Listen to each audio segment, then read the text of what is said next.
So, Cici, nice to meet you. Nice to meet you too. Uh, it's very interesting. I never met no one from France actually being a coach in the US, and I'm very interested in knowing like how did you end up there? What brings a French tennis player to the US? Yeah, I think it's not that common. I don't think I ever met like other French coach in the US. Mostly not on the women's side, I guess. My story is kind of unusual, I think. First of all, like I was a player in the US, which was not meant to happen also. Like I studied college in France after high school, and I suddenly wanted to start over and go to the US when I got the opportunity. So I went there. I played 2 years in a JUCO in Georgia. Then I moved to Kansas, Emporia State University, the school I'm at right now. And I played there for 3 years with my COVID year.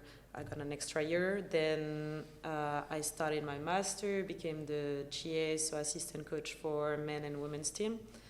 And I got the chance to, my coach like left in between like the two, like before the season, like he left in December.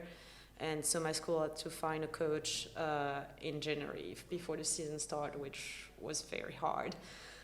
To get like someone, so I step in and I served as interim head coach for the spring to be able like to have a season, kind of keep the structure. So they allowed me to take over, and I think I did a good job because they wanted to keep me, and also like the program is developing, so they wanted to split men and women. So I got hired as a women's head coach.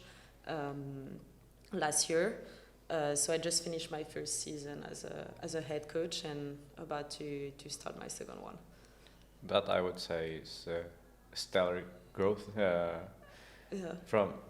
from being an assistant coach to women's head coach. That's Yeah, I awesome. kind of like skip the Yeah. steps. Yeah. Usually you do assistant, you like need to do full-time way assistant and way more.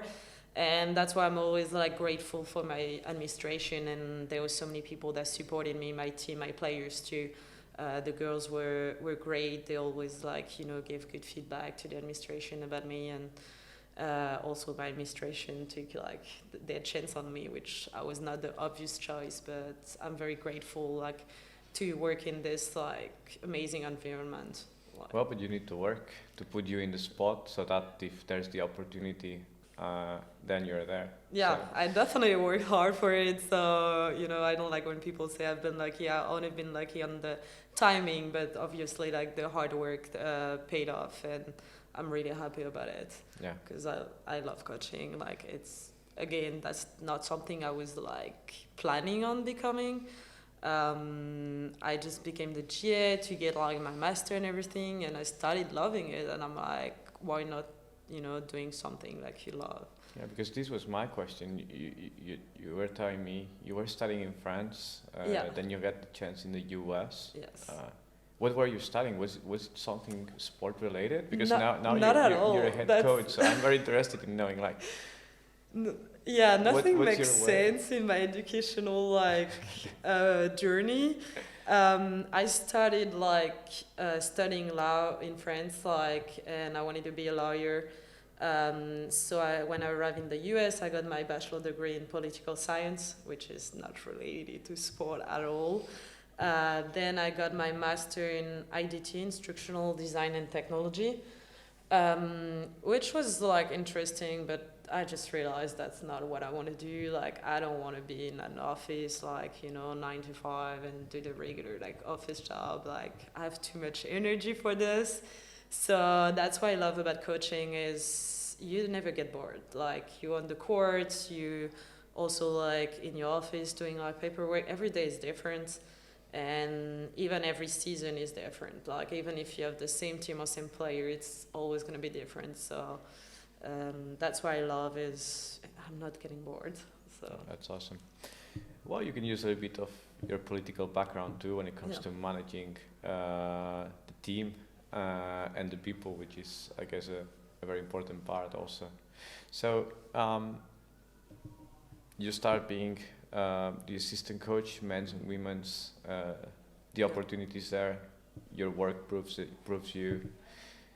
You're the interim head coach for women's, and now you're the official head coach. How has been this season? Because I guess that you had this super fast growth that at some point also, I guess, also makes you question yourself. Am I ready for this? Like, am I doing the right steps? How do you manage your fast growth internally? Yeah, no, that's definitely, I think, it's a really good question. Like, not many people ask me this because, like, it's hard to, I'm gonna be honest, it's hard to manage, like, to just, like, get there and act like you know what you're doing. Like, obviously, like, that's what I'm trying to do, give my best, but there's sometimes you don't really know. Like, you have to try, and I think it's also, like, my girls make it easier. Like, they're so supportive, they're so, like, understanding, and I feel like I'm also learning with them. Like, I've been lucky enough to be in the same school. So, like, I know, I also played for this school. So I was a player there. I was the assistant coach and the head coach. So I think this part helped me a lot, where I'm familiar with the school, the history of the program, the culture. So I know what, like, the program has been before and what they expect now. And I think, like, I always try to have a great communication with my girls. Because sometimes I don't know what I'm doing, and I'm like, is it, like, do you guys like it? Do you improve? Like, always try to have meeting with them and be open about everything. I always tell them, like, you can critique me as long as it's positive and it's gonna help. Like, I'm always gonna be open to critics. Like, oh, you did this, that was not good. Oh, you did this, that was great. And I'm also doing this with them. I try to create this trust relationship with each of my player, where, like, I want them to, like, listen to me, but I want also to tell them, like, I'm listening to you. Like, I care about you. I want to make you improve, but I also, like, don't be scared to tell me, because I want to improve myself. Like, that's, I think, for me, how I see a good coach is someone that is ready to adapt, that change. And because I've seen, like, as a player too, like, old coach that just, don't really care about you, and they think that coaching is in a certain way and you have to adapt, and it's like, it's only my way and that's it. And I hate that. I used to hate that as a player, and I want my players to feel important and supported. And I think I've told them, like, I felt like a freshman coach. Like, when you're a freshman and you don't really know what to expect, people tell you, but you don't really know how it's going to be until you finish your first year. That's how I felt, like, as a coach. I felt like a freshman, where I know what to do, but I don't really know until I finish my first year. And I thought, now I have more experience. I learned so much in a year.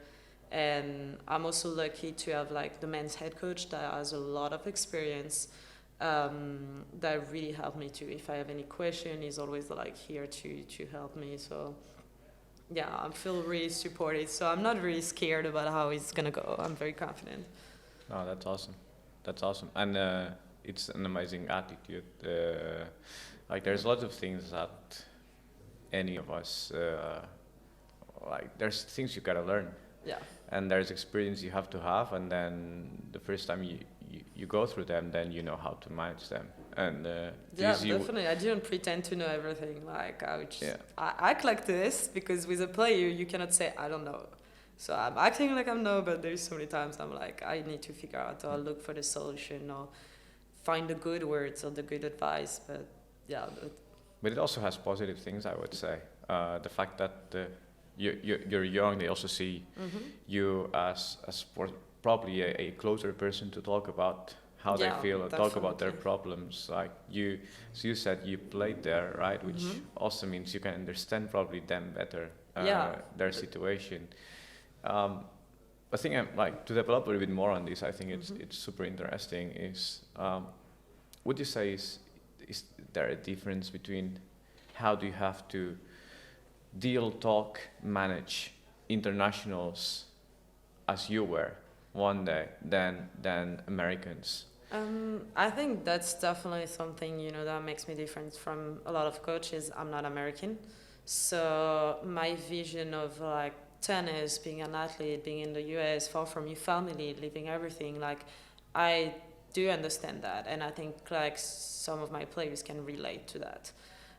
So for international students, that's definitely something like, you know, if they have anything going on, I'd be like, I'm here for you, you know, like we kind of a family. That's what I'm also trying to create in my team is this sense of family, because it's hard to be away from everything, you know, from your family, your culture, like you just sometimes can feel lonely by yourself. And for me, tennis was like my second family. So I really like this spirit, and that's what I want to do with my team, is really get this sense of like belonging and family. And I think for the American, what I can bring them is something different from what they know. Because I think like the way they learn or they see tennis in America is very different from Europe. And I think the way mostly I feel like France, we're a big country for tennis.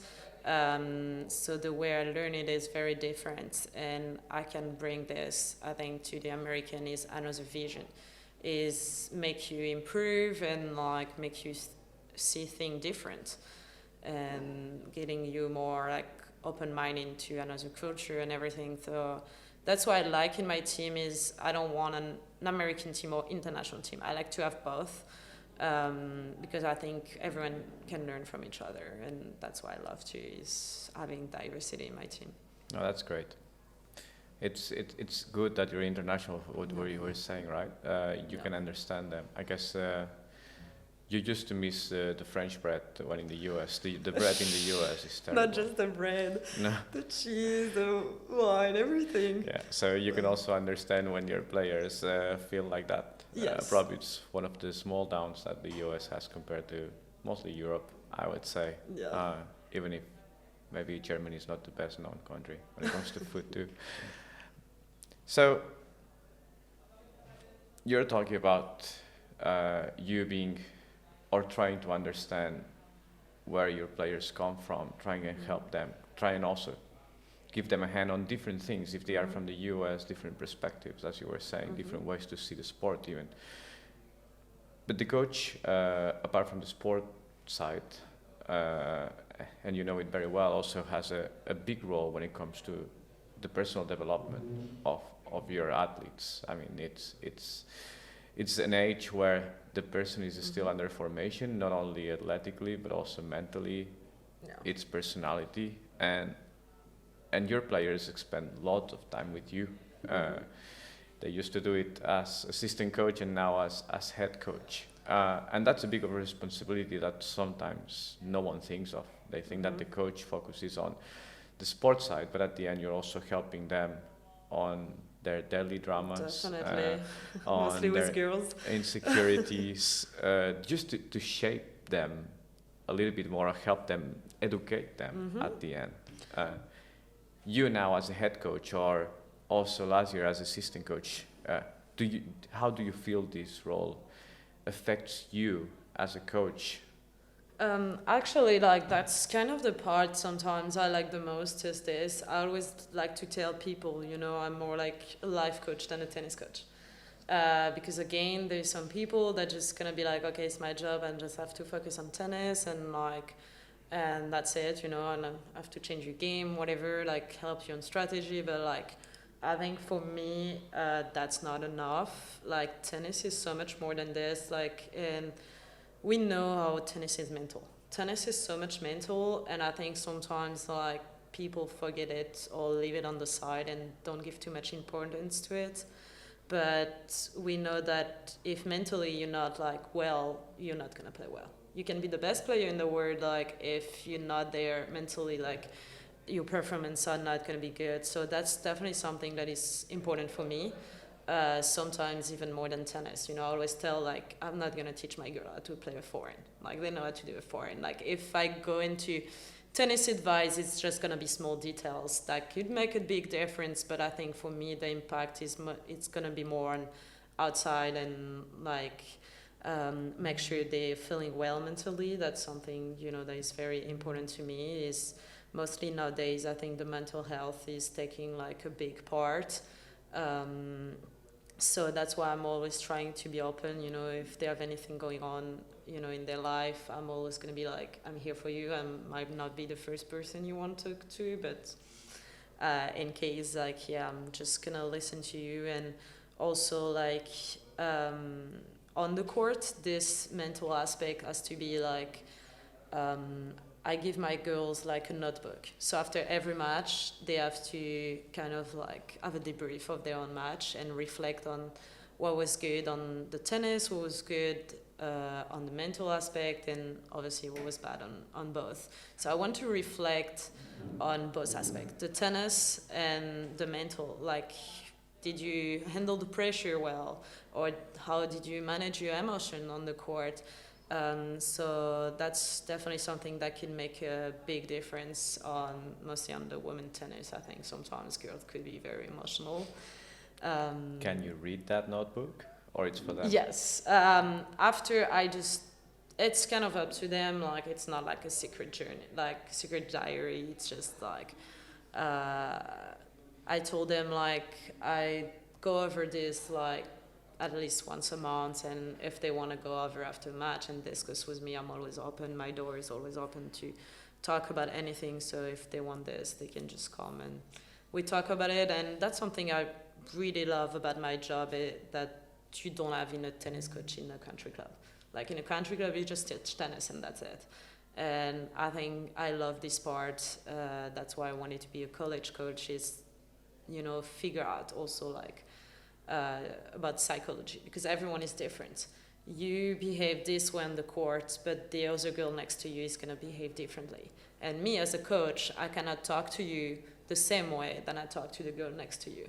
And that's what is like challenging in my job, and is figure out the way to get to the girl, saying the right word the right way, because the tone can be also like different. Some girls, they want you to go straight to the point and say like, hey, come on, like focus and play. Some girls, they're gonna be like, you okay, you know, like be more reassuring, supportive, positive. So I love this part of like, you know, always finding the right word. You said you're not really applying any of your previous studies, but I can see a lot of political science Maybe. on and what you do every day, on how you manage your career, but also on how you manage your team. So maybe it's not lost. Maybe. It's always experience, you know. We always do stuff for a reason. No, but talking about pressure, I'm not a former tennis player, so but I can imagine being in the spotlight.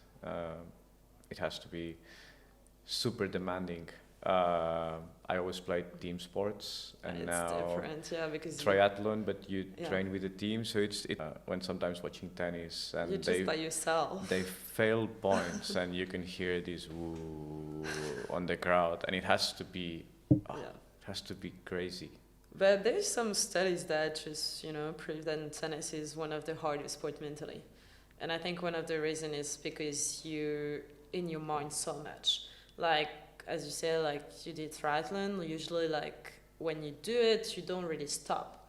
You do your own race, and tennis, you stop. You play your point, you stop. You have like 20, 25 seconds, then you play another point, and then you stop. There's a lot that can going on in your mind in 20 seconds.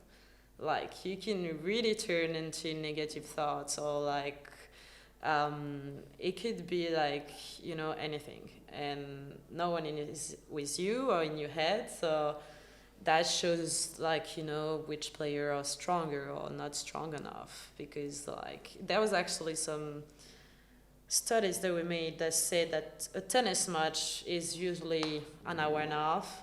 We play tennis for like 20 minutes, 15, 20 minutes, which is nothing compared to the length of the match. The rest, you just, you know, switch sides, thinking. Yeah, you're only thinking. So that's why I think is sometimes my role is to be there and be like, okay, I make sure you're thinking positively. and not getting into your own head, or like you can see with the body language. Like I could read sometimes my players' mind just by seeing them. Like your body language gives a lot of clue, and not just to me, to the opponents. Yeah, I like now listening to you.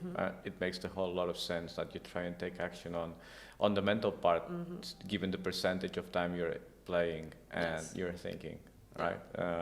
So definitely, is a small improvement on the mental part can have a higher impact than maybe a small improvement on the technical. So if you work on both, I definitely work on both, but I don't want to neglect the mental side. That's awesome. So we talked about your stellar journey. How are you facing these new challenges, and what's, I think I have a good feeling of what's your coaching style from what you just explained. But now we're here in Germany, and you're looking for women's. Yeah. But if I would ask this to any coaches, I would say, okay, like I want strong UTRs, I want this, and that. But you specifically, what do you look for? Like what do you pay attention? Like which details? Like what you specifically would say? What's important to you? Definitely, like I would tell you the UTR and the level. Like there's the tennis is still important. You know, you need to have a certain level, but like you can see here, you go around the courts and the girls are not too far from each other on the level. Like when you can have like 10 girls kind of playing like similar level. So after, what I'm going to look for is, as I said, it's going to be like the mental. So I could see it with the behavior, you know, the attitude on the court is definitely important to me. I don't say that I'm looking for only good attitude, you know, like I don't mind someone getting mad after, of course there's limit, like if you throw your rag and stuff, like I'm not gonna accept that, but like someone that talks or very like expressive on the court, that's not like something negative for me. The question I'm gonna look for is how you handle it, because I could see like if you get to your own head, like you're gonna lose 1, 2, 3 games in a row. And what I'm gonna look for is this girl, okay, is not playing her best tennis maybe, but what is she gonna do about it? And that's what I'm also like coaching. The way I coach my girl is, you're not gonna play your best tennis every day. Like in a spring season, that's around 20 matches in 2-3 months, which is a lot. And I'm gonna tell them on 20 matches how many times you're gonna play the best tennis. Maybe once, twice, not that much more. Most of the time you're gonna have like some bad days or average day, and I'm like, it doesn't matter, the goal is to win. So even if you're not having your best tennis, like you just still need to find a solution to win. And I think that's something I could see here when I'm looking for players, is there is no coach on the court, they're by themselves. You might have some parents sometimes, but you know, it's not a coach. And that's what I'm looking for, is how they handle the situation. You know, they're breakdown, or they're playing a tie break, or it's a deuce point, like when they're under pressure, which kind of tennis they're gonna play, or how are they gonna react to the point. Also, like, you know, are they gonna be loud? For me, I love loud player. I used to be loud on the court, you know, someone that just always have the fist bump, or like is screaming, let's go. Like that's something that is, you know, like showing a very positive attitude. Yeah, no, that's awesome. That's awesome, because most of the coaches would say like that they don't like people that overextends, or that they are loud, or this maybe and that. It's my French side. but maybe like if that's well controlled, it could even be better. Yeah. It shows attitude, it shows energy, it shows also commitment to willing to win, right? For me, it shows you care. Exactly. And you want to win. Like some people, like I don't say that quiet people don't think this way. Some quiet people just, you know, they're going to be quiet the whole time, negative or positive. But sometimes there's people that are expressive only on the negative. And that's when, for me, it's going to be a problem, because it shows that you can express your emotion when you're negative, but you cannot express it when you're positive. And I think sometimes that's a way to get out of the negative thoughts, is to be like, okay, I've lost 3 games in a row, but I did a good point and it was good. Let's go. I'm gonna scream, let's go, and it just maybe gonna put me on a good track and like be able to come back in a match, because that's also a message you send to your opponent. And sometimes it's not just about you; it could be on your surrounding. You know, like by saying let's go, I'm gonna show my opponent that I'm not giving up, and that's what I'm looking for too, is competitive player. And everyone is going to tell you you're competitive, like, you know, of course at this level, but it's how competitive are you? Because I could tell you as a player or even as a coach, I'm ready to do anything to win. Like, I want to win more than anything else, and I want my players to have this mindset where, like, if you can be 6-0, 5-0 down in your mind, I want you to think like, I'm still have a chance to win this match, even if I'm like, you know, facing a match point or anything, like I can come back. And some people don't have this mindset, so No, that's awesome. Yeah, that's what I'm looking for. I guess it has to come from the coach, and you also need to find people that has this small seed in them, so that you can develop it on Because them. you can always develop the tennis, no matter what the players. That's why I'm like, I'm always looking for a tennis level, but when I come to showcase, the tennis is not my priority. It becomes my priority when they're in my team, because, like, you know, I always say, like, it's easy to improve the tennis, like easy, kind of, like it's something you can change, like kind of do drills, like it's kind of easy, like fix. But changing a mindset or changing the way you handle your emotion on the court, that's way harder. And I think having players that already have this mindset kind of makes it easier. So we were talking about the mental part, which we're going back actually to what we were saying, which is amazing, and I think it has to do a lot also with your style and how you transmit that to your team. It's been a short career for you. Yeah. But what's your plan? You know what you want. You're developing it. Yeah. The results prove you right. Yeah. How do you see the Kansas? Your future is in Kansas. How do you see the future of your tennis program? What are you working on developing right now? It's hard to answer this question on the long term. I'm trying to more focus on the present, so now I'm in this school. I'm someone that is very loyal, so I want to stay like at ESU like for a couple of years, because the school gave me like a lot. They allow me to be here, to have this career, so I'm very ambitious and I want to bring the program like higher. I want to get some titles, championships, like, you know, why not go internationals? Like, the administration has the goal to be top 25 in D2 over the next few years in every sport. So I think that's a goal that we can reach.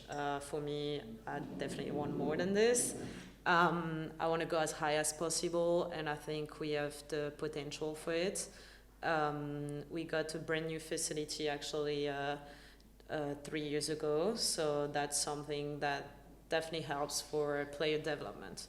Like, my players can have access to the tennis court 24/7. That's something not every school has. Like, they can come play on their own, they can come play with me. Like, I have some girls, you know, the day before, they're like, oh, I don't have class tomorrow morning, can we just get an hour and fix my return, my forehand, whatever shot they want to fix? So I'm like, yeah, sure, I don't need to book a court, I'll see if it's available. Like, that's on campus, it's a brand new facility, so that's something that makes my life easier as a coach. And I think, like, I want to develop also as a coach before I leave somewhere else. I'm gonna be honest, I don't see my whole life in Kansas, but I see myself staying a couple of years, bring the program as high as possible, and after, why not, we'll see what opportunities show up. That's awesome. It's awesome. Great. Thank you very much for joining us today. Thank you for having me. Yeah. see you soon, and hopefully on the top 25 D2. Hopefully higher than this. Hopefully higher than this. I'm very sure. Thank you very much. Thank you.